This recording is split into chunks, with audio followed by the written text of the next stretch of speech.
Bonjour à tous et à toutes. Bienvenue à l'émission Témoignages de vie. Je m'appelle Alex Saraf. Je suis votre animateur de radio. Je suis psychopédagogue de formation, conférencier, auteur du livre La psychologie pour apprécier l'humain. La vie est belle et simple. Ce sont les gens qui la rendent triste et compliquée, qui a été publié en septembre 2017 chez Béliveau Éditeur. À l'émission Témoignages de vie, j'ai le plaisir de recevoir des invités spéciaux, des personnalités publiques et des gens résilients, rayonnants, et inspirant. Puis aujourd'hui, j'ai le plaisir d'accueillir Robert Laramé à l'émission Témoignages de vie. Bonjour Robert Laramé. Salut Alex. Comment ça va, Merci, ça va? merci de m'inviter. Il y a longtemps que je n'avais pas fait de la radio et il y a surtout longtemps que le monde ne m'a pas vu. OK. Alors, voilà une belle occasion de dire que je suis toujours en vie et plus que jamais d'ailleurs. Oui, génial. Merci infiniment d'avoir accepté l'invitation à l'émission Témoignages de vie. Donc, on a eu à l'émission Témoignages de vie des personnalités publiques, des invités spéciaux, psychologues, anciennes sexologues. Puis aujourd'hui, on a le plaisir d'accueillir Robert Laramé à l'émission Témoignages de vie. Donc, c'est une personnalité publique, politique, une personnalité politique, en fin de compte, canadien. J'ai été googlé. Est-ce que je peux te tutoyer? Mais j'espère. OK, c'est bon. Alors, j'étais googlé hier puis avant-hier. Puis quand j'étais googlé Robert Laramé, tout de suite c'est écrit personnalité politique canadien. Puis j'ajoute aussi personnalité publique. Donc, on va partir je vais te présenter à nos auditeurs et à nos auditrices, ceux qui écoutent cette émission de radio, que ce soit à Radio Shalom, à CJMD ou à Radio Webfray, et celles qui vont regarder cette vidéo sur YouTube, sur la chaîne YouTube Alex Saraf, auteur, animateur de radio, conférencier, et aussi ça va être sur LinkedIn et Facebook. Vous pouvez me rejoindre, Alex Saraf, écrivain sur Facebook. Mon courriel, c'est alexsaraf, ALEXSARRAF 341 gmail.com. J'ai aussi ma chaîne YouTube, Alex Saraf, auteur, animateur de radio, conférencier.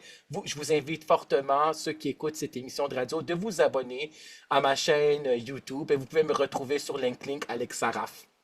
Donc, je vais te présenter à nos auditeurs et à nos auditrices. Je pense que les gens te connaissent. Tu es une personnalité quand même connue, une personnalité publique connue.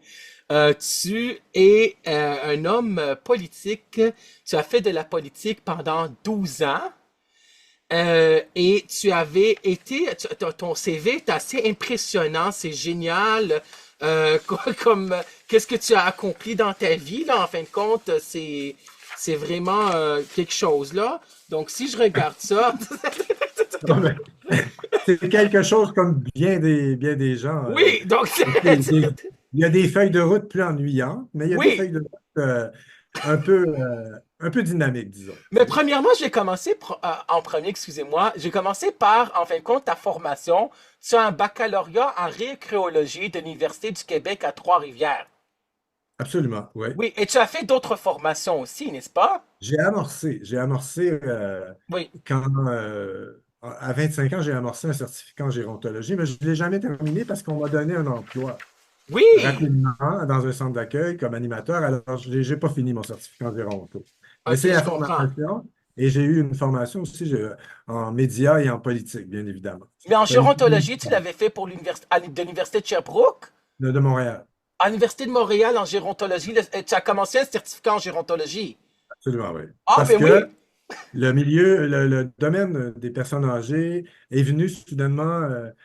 J'étais jeune, j'avais 25 ans, j'avais déjà fait un petit burn-out à 25 ans. Je travaillais comme coordonnateur des Jeux du Québec Oui, et je me suis défoncé là-dedans. Puis comme j'ai souvent trop fait, là, oui, le travail m'a souvent envahi et oui, je cherchais vraiment ma voie. Et c'est en pensant à ma grand-mère que j'ai choisi la Géronto. oui, Je m'étais tout simplement dit à la petite église Saint-Denis, là, sur la rue Saint-Denis, un après-midi, je suis arrêté, médité, et c'est ma grand-mère qui est revenue. C'est elle qui m'a donné le chemin, parce que c'était la personne avec qui j'avais eu le plus grand bonheur dans ma vie, ma oui. grand-mère.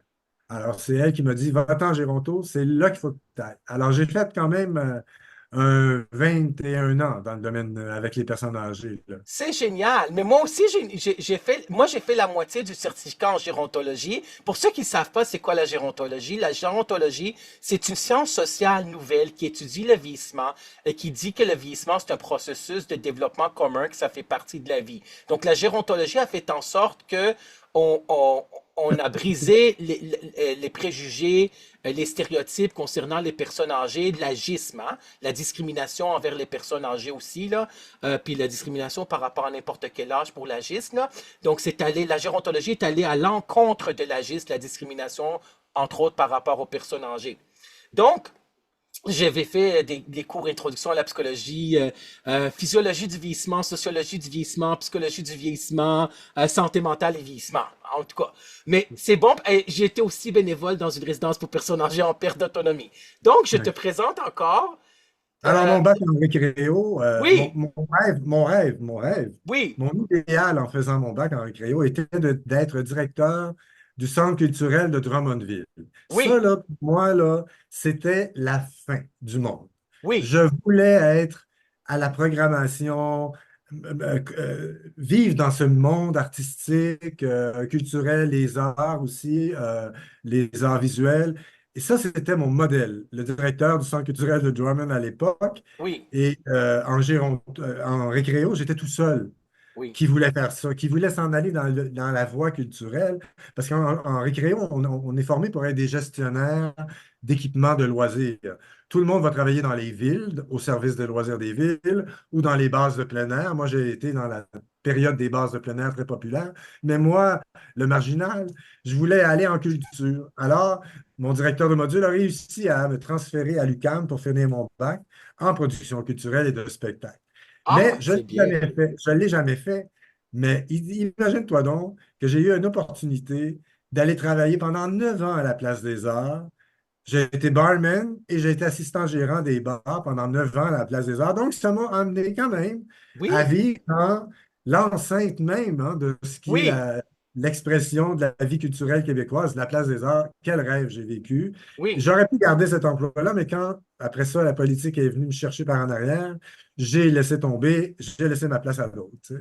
Oui, je comprends. Donc, en fin de compte, tu étais conseiller municipal de l'arrondissement Ville-Marie et quartier Petite Patrie pour la ville de Montréal. Tu as eu deux mandats entre 94 et 98, puis 2001, puis 2005. C'est ça. Absolument. Ensuite, tu as vraiment été directeur de plusieurs organismes. Là. Donc, tu as ça en toi, la gestion du, la gestion du Ouais. personnel, j'imagine. Parce que tu étais directeur pour Habitation, deux volets, Maison des aînés, Petite Patrie. Ensuite, pendant quand même 20 ans. C'est 20 ans, génial. oui. Oui, oui, pour les personnes âgées, pour les aînés. Tu as été aussi directeur pour Fondation Émergence Gay Écoute. Donc, tu connaissais Laurent McKinchen, j'imagine? Absolument. Ben Oui, oui, c'est un modèle et un homme que j'ai admiré énormément, avec oui, qui on a démarré la Journée internationale contre l'homophobie. J'étais oui, élu en 2003 et quand Laurent est venu présenter son projet, c'est nous, dans Ville-Marie, avec Martin Lemay, c'est nous qui avons donné les premiers deniers publics pour lever cette journée-là. Alors, Laurent l'a toujours reconnu et moi, oui. j'ai été toujours fier de m'associer au projet de Laurent.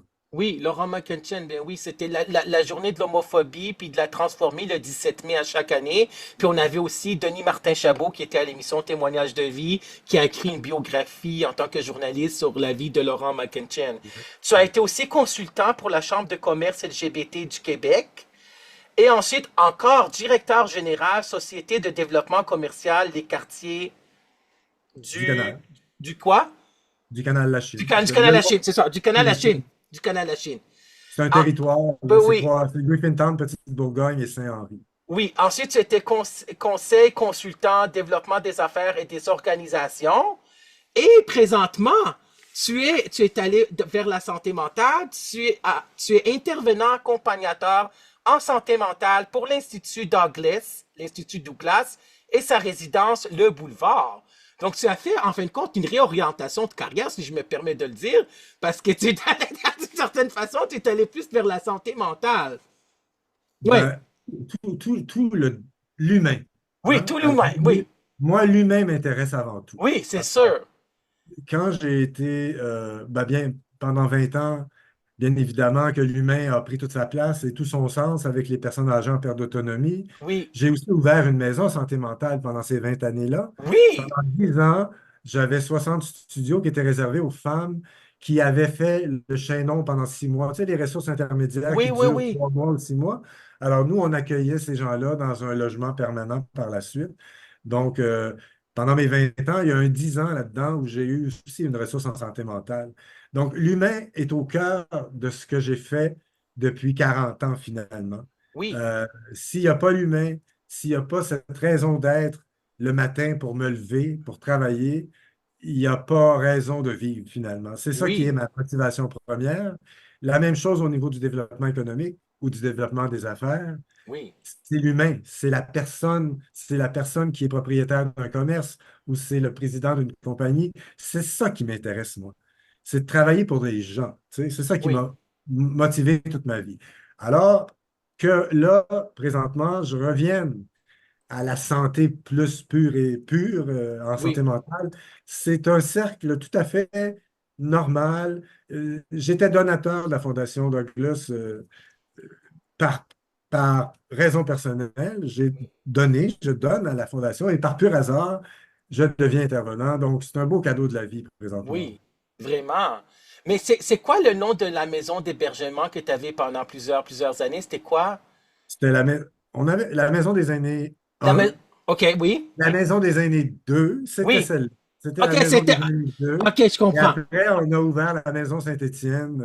C'était les trois maisons qu'on avait en même temps. C'était pour les personnes âgées en perte d'autonomie.